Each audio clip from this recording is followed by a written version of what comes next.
Okay, I'd be remiss if I didn't go a bit into the extra mode. Okay, let's go to the gallery for a moment. And just let's look at some of the boss stuff. Like, let's see, we got a lyric. Oh, sorry. Uh, Hi, once again, SolarSetEyes set like the sun. It is, I set like the sun, SolarSetEyes. And I am looking through the extra menu of a video game.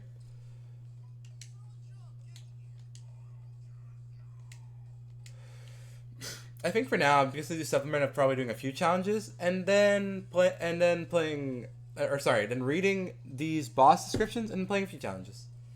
So we have Blockman. Blockman was designed to specialize in building the outer walls of major projects. He always secretly dreamed of building a vast structure that recreates the bygone age of pyramids and temples. Ever full of energy, he keeps the robots on his site working full tilt. The only problem being that he sometimes loses his temper when he laborers can't keep up with his needs. He often works together with Impact Man, and two are sometimes seen going to an oil bar to share a drink after a long day of construction. Which I find kind of cute, it gives him a little bit of life. Because obviously, Dr. Light's whole thing is making robots with sort of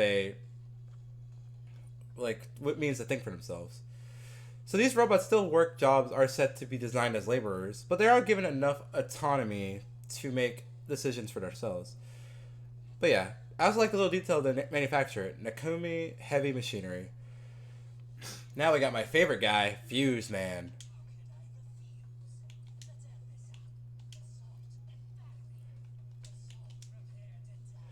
Prepare to Diode is my personal favorite one. It's so goofy. But yes, Fuse Man's job is to manage fine-tuned power transformer stations. He's designed to handle massive electrical currents, but if he ever encounters a current that's too strong for him, the fuse on his head will blow, saving him from a critical overload. So there's a practicality to his... I like to look at him as dog ears, though, the way they're pointed out. He's a crucial part of the city's power supply system, and he treats his job with a sense of responsibility and duty, putting speed above all else when a problem arises. Since his dangerous job keeps him alert and on edge 24/7, the only time he can let caution slide and just relax is when he's caring for his pet rabbit, Watt. Which I think is kind of cute that he actually has a pet rabbit provided to him. He's manufactured by Ode Electronics. Now we also have a boy I like. I fucking love. Whenever I look at him, I think either Bakugo or Dedere from Naruto. You know, the guy who makes explosion stuff.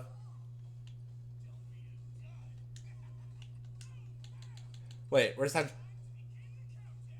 There you go. I like that one the most. Blastman is a pyrotechnician, or in his own words, an explosion artist who designs the explosion effects for movies and theme parks. Wow. He can provide an explosion the client needs for a cataclysmic blast to shy little bangs. At the time of the Wiley incident, he was working on a new explosion theme attraction for the theme park, Flowerland. In his spare time, he writes a column for his favorite magazine, Boom Monthly. There's not a month goes by that his explosion opinions don't blow the pages to bits.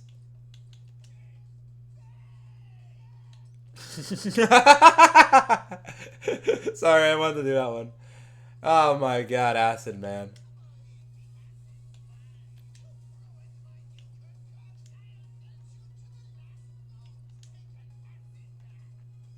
Acid Man is a cutting edge. Oh, sorry, I didn't mention what he's made. But a BB bomb company. Acid Man is a cutting-edge scientist robot whose field is advanced chemistry. Even the perfectionist, he ensures that all chemicals are measured out exactly. Sloppy mixing makes him absolutely furious. He never hesitates to leap into the chemical tank to check the mixtures, in turn making him an excellent swimmer. Which is interesting too, because that means practicality-wise, he was designed to be made of likely a metal that's not highly corrosive. Let's see. His reputation has led the plant employees to call him the Acid Merman behind his back. Which honestly, that's a pretty cool nickname. He's from the Mecha Chunlitz Institute of Robotology. Now, Tundra Man. Okay, the lore behind Tundra Man is actually very interesting. And I'll get into it later. Though Tundra Man was designed for land development and exploration in polar climates, he found a new obsession the first time he saw a TV ice skating championship. Since then, he has spent the long years performing incredible ice skating techniques out on the polar ice flats, but since his audience generally huskies, polar, and seals, he doesn't get many reviews. Tundraman has a tough-looking exterior when he first set to the North Pole, but he made some modifications to suit his graceful passion of ice skating. To him, the fact that his dazzling moves have been locked away at the North Pole and never witnessed is a crisis on the scale of global warming. Tundraman eagerly awaits the day when he can show the world his exquisite skills. So I think it's interesting. he was developed for land development, but he does love ice skating, and it's implied that he had a different design that would make him more of like a rocky exterior, but he went out of his way to design himself a new form. There's a commentary here, but yeah, another interesting detail is the Cossack Robot Laboratories. But like that's the thing. Notice how he still is working the same format of job as before, but he does have the will enough to express his love for ice skating. Also, Dr. Cossack was a character introduced in Mega Man 4 that, honestly, I wish he would have more appearances. I would love that he would just make a grand appearance, whether it just be something more casual or him as a mild antagonist role again. Who's to say? Torchman is also pretty fun. Torchman was designed as a camping advisor, teaching people about campfire safety. In his spare time, he ventures out into the world to work on his very own martial art, Torch Jutsu. Thank you, John Bailey. He started Torch Jutsu in order to train himself to keep his flames under control. Actually, now that I think about it, looking at his fire, I very much love how they chose to make like the entities that aren't the characters. Cause look at the flames on his shoulders. I think I want to say those were designed to be very more like. Actually, I don't know anything, but I want to say they look more drawn than the rest of the body. That's definitely a full 3D model. He started Torch Jutsu in order to keep his flames under control, since the slightest lapse in judgment can cause a dangerous flare-up. With his training complete, he tends to flare up in a moment of strong emotion.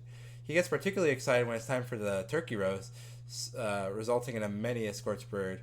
He once tried training by standing under a raging waterfall. The subsequent repairs took 3 months, which I think is funny because it's like he has the idea of like a training guy, but obviously he teach fire safety. But it's just so goofily cute that he's like, time to train under this raging waterfall.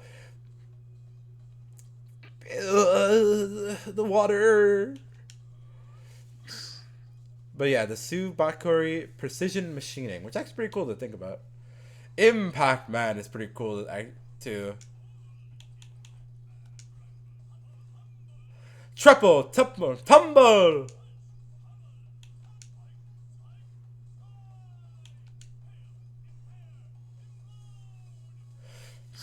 A construction support robot built to withstand the toughest working conditions. Impact mainly works on the foundation of construction product. His body is made up of 3 independent pile driver robots who call themselves the Impact Brothers, Kuichiro, Kujiro, and Kusaburo.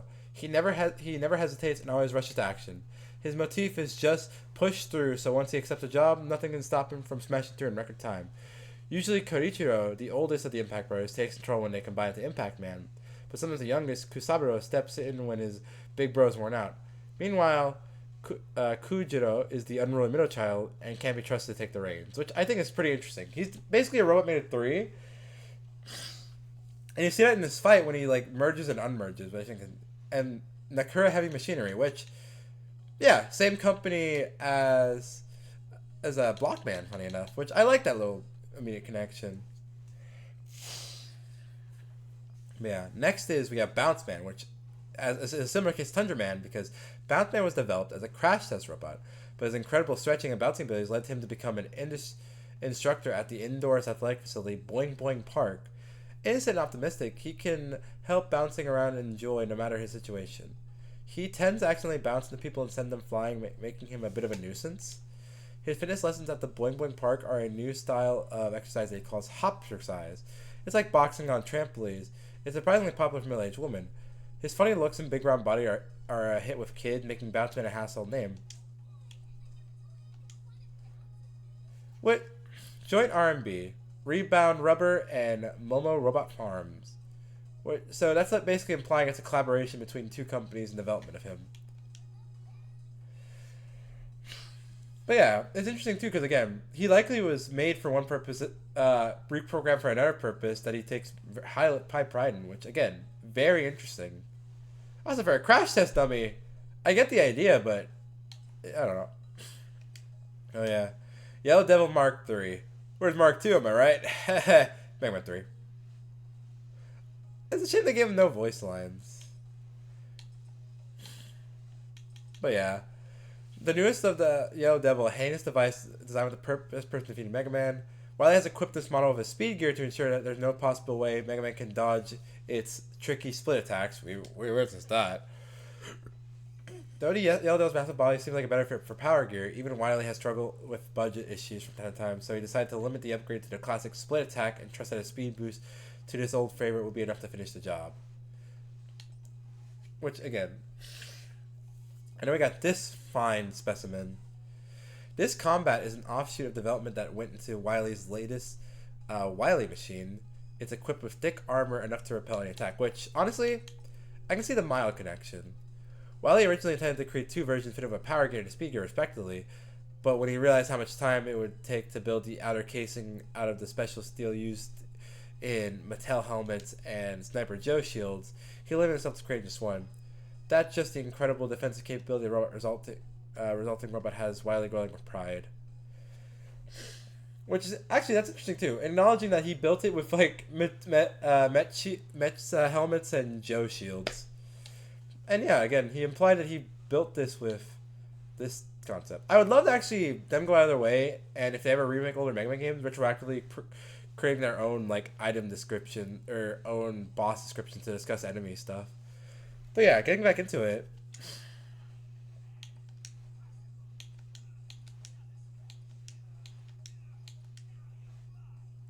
This huge battle drone is the newest entry in the Wily series of terrifying Wily machines. Which, again, interesting enough, he didn't start referring to them as Wily machines until Mega Man 3 or Mega Man 4. Like numbers 1 through 10, it is designed to resemble Wily's trademark skull logo. Despite its size, the controls are responsive and precise, and the sheer number of homing missiles it can launch from its rear weapon port speaks volumes about Wily's determination to bring down Mega Man and Dr. Light once and for all. Contrary to appearance, the side-mounted missile pods were attached backwards by mistake, while it just wants to give the missiles more time to slowly, exorbitantly close in on Mega Man while he watches with glee. So it acknowledges that like the missile ports are facing backwards, and it's not that by mistake that he did that. He basically chose to do that as a way to just mess with Mega Man. The true form of the Wily Machine 11, the final evolution of Wily's spite over the double gear that began back in his student days. With this inner gear-like module resulting from the first form's outer shell, it is time to soar from place to place, triggering the speed gear and power gear as if it has a mind of its own. Since each gear features a specialized cooling system, Wily can keep using each over and over without overheating. How did Wily manage to pack so many gears into the outer armor of the first form? Only he knows. Which honestly pretty funny because I like that concept, implying he built two separate cooling systems so he can keep swapping between each repeatedly until he has to resort to double gear.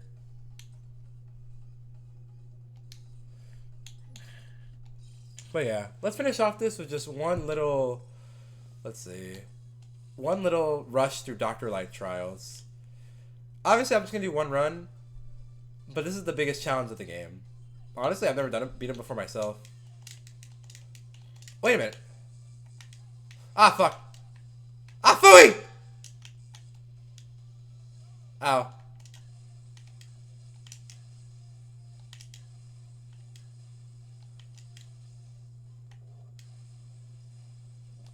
Okay, got that one done. I'm curious.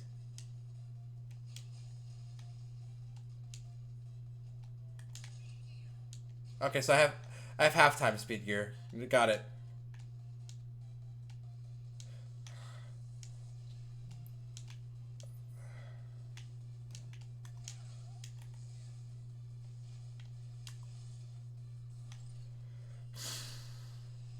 Ah! Ah, come on, I was sliding. Okay, fine. Really?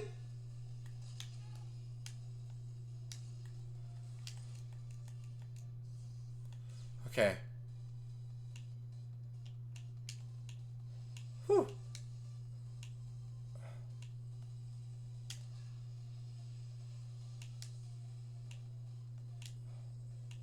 Okay, maybe I just have to...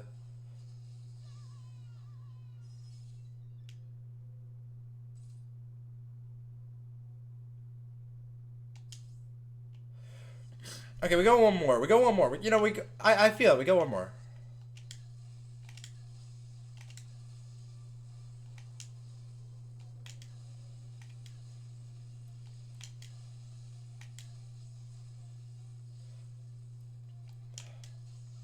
Come on.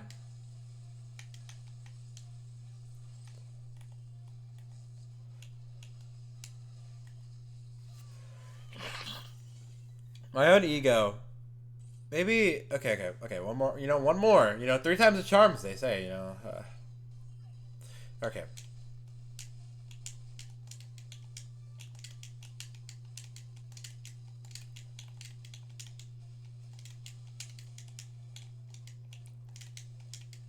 All right. Basically, I can kill one. Ah, come on.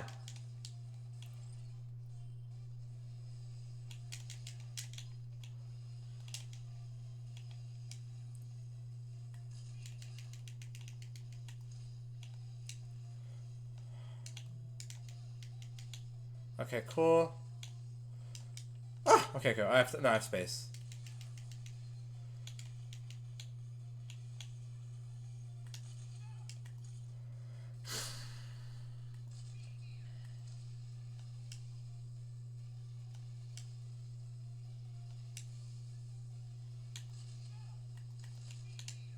Ah, phooey, come on.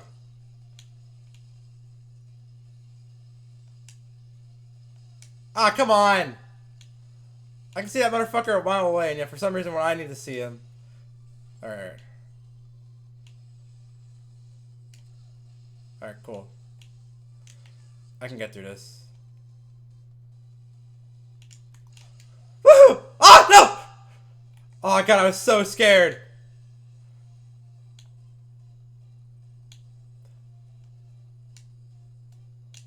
Ah!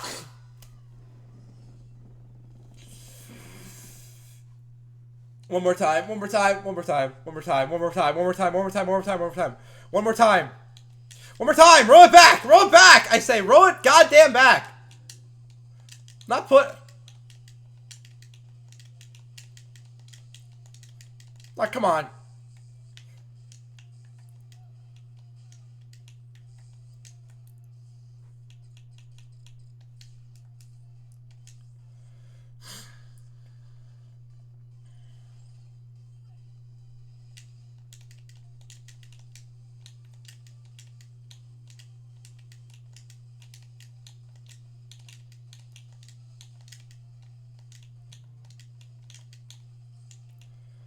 Alright.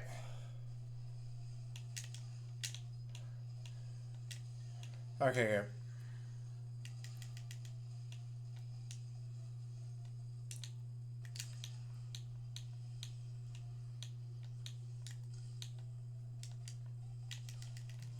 Oh, what the fight was already going their way.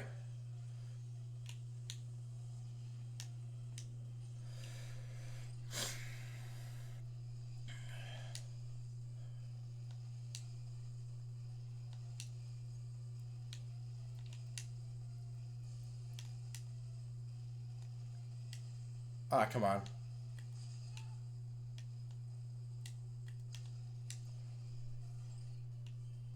Destroy him. No, no, no, no! There you go, got that.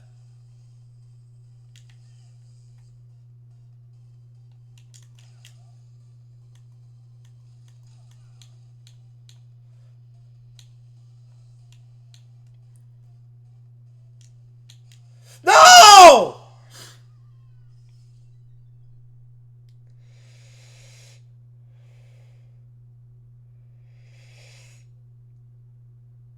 Okay, one more try. One more try. And then I'm gonna just yell profusely and end the video abruptly, okay?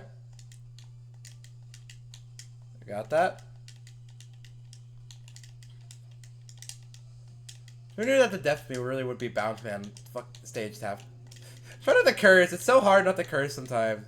But who knew the end of me was literally gonna be Bounce Man stage tactics? Like this is not helping the narrative of me not liking Bounce Man stage. I swear. Because they really had to bring in the most annoying part of that stage by having you actually have to do like circulating bounce trials on it.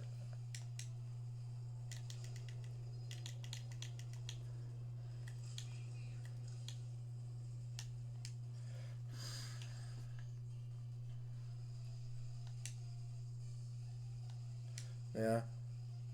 But I do respect them realizing they couldn't give you all the items you learned to accumulate throughout the game. Because if you did, you would be kind of you would be kind of busted.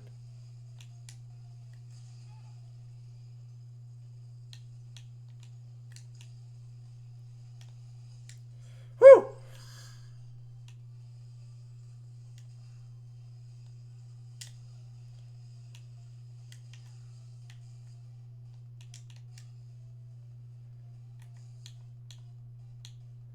Okay, from what I understand, maybe the best way to go about this is going up. No! God damn it!